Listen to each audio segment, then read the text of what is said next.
그렇게 생각해요. 그리고 이제 안철수 후보의 미래는 어떻게 보십니까? 짓궂군요. 뭐 매우 어렵다고 생각해요. 근데 제가 이제 안철수 전 대표님한테 받는 인상은 뭐냐면 책임에 대한 생각이 다른 것 같아요. 저랑. 그동안에 늘 그분이 말씀하신 게 나는 항상 책임을 져왔다 이렇게 이야기를 하셨거든요. 근데 이제 과거에 보면 새정치민주연합 당시에도 재보궐선거 뭐 실패 책임을 지고 대표를 이제 그만두셨고 또 지난번에 뭡니까 저 국민의당의 그 리베이트 사건 때도 뭐 대표를 그만두셨고 그러니까 주어진 대표직을 내려놓는 거 그게 책임인 것으로 생각하신 게 아니에요. 이번에는 대표직 내려놓을 게 없었다 뿐이지. 그래서 책임을 어떻게 질지를 생각해내지 못하고 있는 거예요. 그 자세는 똑같지 않나. 근데 저는 그럴 때 느껴요. 대표직이라는 게 감투가 아니거든요. 그건 굉장히 낡은 사고라고 생각해요.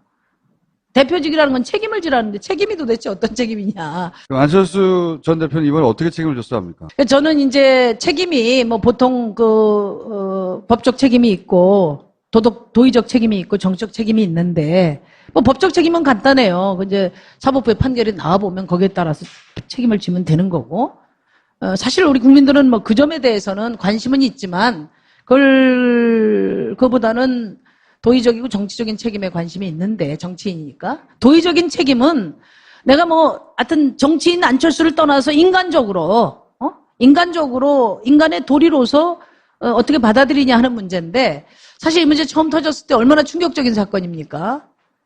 일종의 승부조작 사건이잖아요, 사실. 그런데 그러면 그 진위 여부를 따지거나 그 진위 여부가 밝혀지는 걸 기다리기 전에 국민이 받았을 그 충격에 대해서 저는 처음부터 입장 표명을 책임있게 했어야 된다. 근데 지금 이제 오늘에서 하시는 거는 유불리를 따지고 또 뭐 이거 여러 가지 모면할 수 있는 가능성을 다 따진 다음에 오늘 하시게 되다 보니까 도의적 책임의 측면에서는 좀 정말 매우 아쉽다 이런 생각을 하고요. 이제 정치적 책임이 중요한데 무엇을 책임져야 될 것인가를 말씀 안 하셨어요, 오늘. 생각해보겠다고. 그러니까 이게 뭐냐면은 이유미 씨가 왜 그런 조작을 일종의 공작인데 정치 공작을 해서까지 뒷받침을 하려고 했나. 근데 제가 이제 같은 경선자로서 이렇게 되돌이켜 보면 뭐 우리 대한민국 사회의 비전이나 그런 어떤 개혁의 의지를 가지고 경쟁한 게 아니라 그런 내용 아니고 상대방을 떨어뜨리기 위한 선거를 한 거 아닙니까? 그 조작이라는 건 그거 아니에요. 그죠? 상대방을 떨어뜨려서 내가 이기고자 하는 그런 선거를 한 거예요. 그런 후보의 의지가 그 캠프 또는 측근들의 맹목적 승리주의를 저는 불러일으킨 거다. 좀 그렇게 생각해요. 바로 그 점을 저는 성찰했어야 되지 않나. 그 점이 잘못됐다는 것을 말씀하셔야 되지 않나.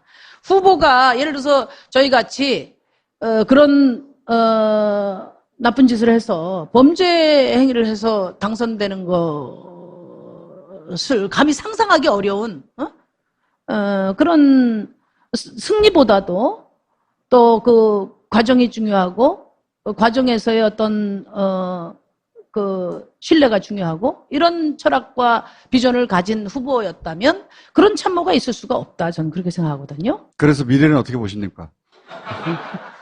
국민들한테 미래를 약속할 만한 좀 뭐 물건이 아니다? 아니 그게 아니고 네. 그게 아니고 국민들에게 내놓을 물건이 네? 못 된다? 아주 불량한 것으로 드러났잖아요. 따라서 몇 년 뒤에 TV 토론에서 다시 마주설 일 없을 것 같다. 자꾸만 좀. 그럼 국민의당의 미래는 어떻게 합니까? 국민의당의 미래. 국민의당이 그러니까 존재 이유가 도대체 뭐냐는 거죠. 없어져야 한다. 예, 국민들에게 그걸 입증시켜야 된다고 봐요. 검찰 그 수사 결과나 이번에 구속시킨 것을 민주당과 추미애 대표 책임으로 돌렸잖아요. 네, 가이드라인을 네. 제시했다. 뭐. 그 점점 막다른 골목으로 가는 거 아닌가. 홍준표 대표의 미래는 어떻습니까? 그분은 잊어버린 지 오래됐는데 자꾸. 국민들 머릿속에 잊혀져야 된다. 뭐 이런. 저는 솔직히 말해서 이분이 대표되고 임기가 며칠 안 남았는데 또 대표 됐다고 찾아오시면 어떡하나. 홍준표 보기도 싫어. 근데 뭐 다행히 안 오시더라고요. 예. 그래서 참 현명하셨다. 정말 현명하셨다 그렇게 생각합니다. 그 미래는 어떻게 보십니까, 미래? 그건 뭐 딴 나라니까요. 거기 혁신위원장이 굉장한 분이 되셨잖아요. 아 그분이요. 네. 예. 그래서 혁신이 잘 될 것 같은지 그 당이. 그분 태극기가 의병이라고 하신 분인데. 혁신위원장. 근데 이제 우리 국민들도 뭐 홍준표 대표나 또 지금 그 혁신위원장이나 이런 분들 얘기하는 것을 이제 그다지 즐기지 않으시는 것 같아요. 지금 갈 길이 멀잖아요, 우리가. 그래서 미래가 있어요, 없어요? 없죠. 네. 미래 없어. 오케이. 아니, 없도록 해야지요. 근데 지금 이게 이제 정치 구도가 1려 3냐 이렇게 이야기해요. 정의당 어디 갔냐, 뭐 민주당 2중대냐 이야기 하는데 저희는 뭐 2중대도 아니고 3중대도 아니고 저희의 철학, 저희의 원칙대로 가고 있는 거예요. 그런 것이고, 그게 저는 국민의 뜻이 그렇다고 보기 때문에 그렇게 하는 것이고, 이제 이 3야를 이렇게 뭉치게 하는 것은 저는 좀 문재인 정부와 여당이 잘 생각해야 한다. 사실 지금은 자유한국당을 안 보이도록 하는 것이 중요하잖아요. 우리 정치에서 저는 그게 굉장히 중요하다고 봐요. 자유한국당이 계속 땅 따먹기를 더 하는 것은 그건 매우 위험한 일이죠. 그래서 근데 지금 3야가 뭉쳐 있음으로 해서 자유한국당이 놓을 수 있는 물이 좀 형성되지 않았나. 그 굉장히 좀 우려스럽게 생각해요. 자유한국당의 미래는 어떻게 보십니까? 아주 씨를 말리는 것을 지금 생각하신 것 같은데. 민주주의 사회에서 극단은 존재하는 것인데, 제가 생각할 때 자유한국당은 원외 생활을 좀 해봐야 되지 않나. 원의 생활을. 내년 지방선거나 뭐 그 이후에 총선 이전에 혹시 정의당이 여권의 연합이 될 수도 있습니까? 가장 중요한 것이 좀 개혁이 속도를 내는 거라고 생각해요. 굉장히 빠른 속도로 정치가 개혁을 해도 우리 국민들이 어떤 자기 삶의 변화에 체감을 하기에는 상당한 시간이 걸린다 이렇게 생각하거든요. 그래서 그 과감한 개혁을 위해서 정의당은 그 과감한 개혁을 위한 것이라면 뭐든지 한다는 것이고, 저는 오히려 문재인 정부가 지금 국회 총선 이전의 국회에서 자유한국당을 최대한 국민들 속에서 좀 지원하는 그런 전략을 과감하게 구사하셔야 된다는 게 저희 생각입니다. 우리 정의당은 정의당의 중심은 단단하게 강화해 가겠습니다만 과감한 개혁에는 견인차 역할을 할 것입니다. 그리고 그런 문재인 정부의 성공과 정의당의 발전의 공통 분모가 형성된다면 뭐 공동 정부도 좋고 연립도 좋다 그런 생각입니다. 이혜훈 대표는 미래가 어떨까요? 국민들에게 기대를 많이 모으고 있다 이렇게 생각해요. 왜냐하면 이분이 뭐 이렇게 잔술을 부리거나 또 뭐 이렇게 이것저것 좌고우면하지 않거든요. 그래도 자기가 국민들에게 말한 원칙은 이렇게 지켜가는 그런 분이에요. 제가 겪어볼 때. 근데 이제 이게 의원 수가 깡패잖아요. 네. 근데 이 자유한국당하고 바른정당이 어떻게든 합치게 되면, 그죠? 어쨌든 의회 파워는 원톱이 되는 거잖아요. 원톱이 되는 것이고 뭐든지 막을 수가 있어요. 두 당이 합칠 수 있을까요? 근데 저는 특히 지금 집권 세력이 중요하게 봐야 될 것은 자꾸만 양당 체제로 회귀하려고 하는 이 움직임은 과거 기득권 정치 세력 간에 저는 아니, 제 말은 바른정당과 자유한국당. 아니, 그러니까 그거는 네. 이제 마찬가지인데, 네. 저는 이번에 이제 5당, 원내 5당 체제로 선거를 치렀잖아요. 근데 기존에는 어떤 오해가 있었냐면, 이게 양자 대결이 아니고 다자 대결이면 민심이 왜곡될 우려가 있다. 예를 들면 뭐, 우리 야권의 대통령이 돼야 되는데 그게 절로 넘어갈 우려가 있다든지 이런 오해들이 굉장히 많았어요. 근데 이번에 다자 구도에서 오히려 민심이 더 정확하게 저는 반영이 됐다고 보거든요. 판이 바뀌어버린 거죠. 네. 아니 그래서 그것도 역시 그런 지속적인 노력 끝에 여기까지 온 거잖아요.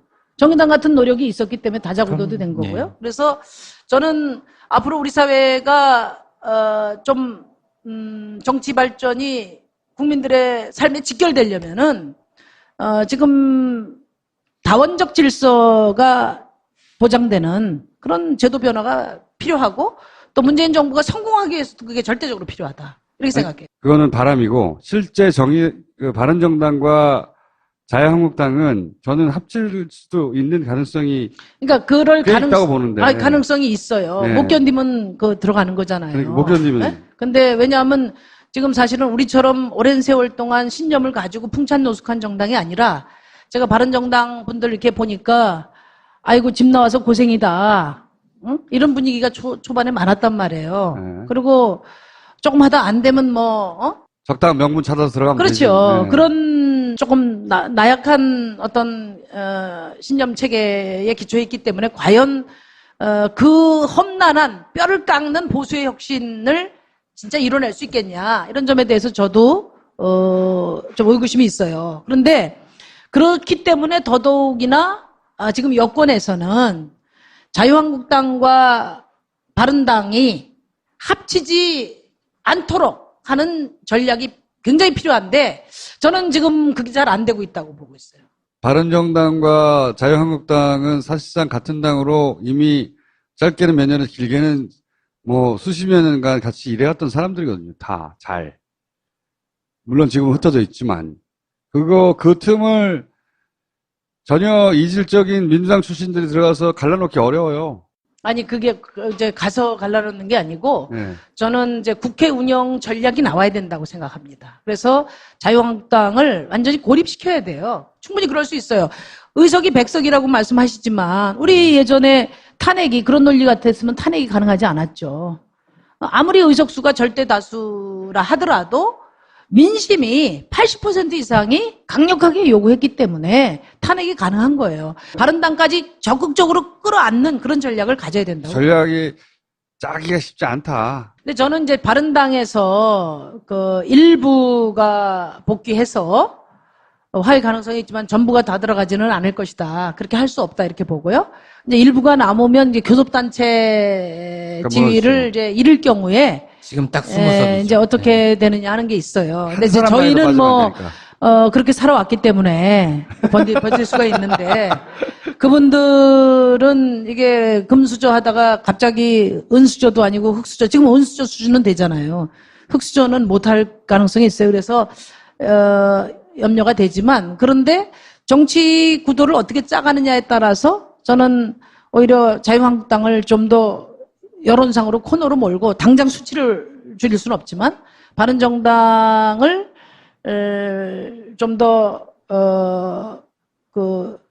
국민들에게 부각시키는 그런 충분한 전략이 가능하다. 그리고 이제 이해운 대표가 그런 전략 구사에 상당히 순기능을 할 수 있는 그런 대표라는 점을 저는 여권에서 주목해야 된다. 생각해 보겠다고. 그러니까 이게 뭐냐면은 이유미 씨가 왜 그런 조작을 일종의 공작인데 정치 공작을 해서까지 뒷받침을 하려고 했나. 근데 제가 이제 같은 경선자로서 이렇게 되돌이켜 보면 뭐 우리 대한민국 사회의 비전이나 그런 어떤 개혁의 의지를 가지고 경쟁한 게 아니라 그런 내용 아니고 상대방을 떨어뜨리기 위한 선거를 한 거 아닙니까?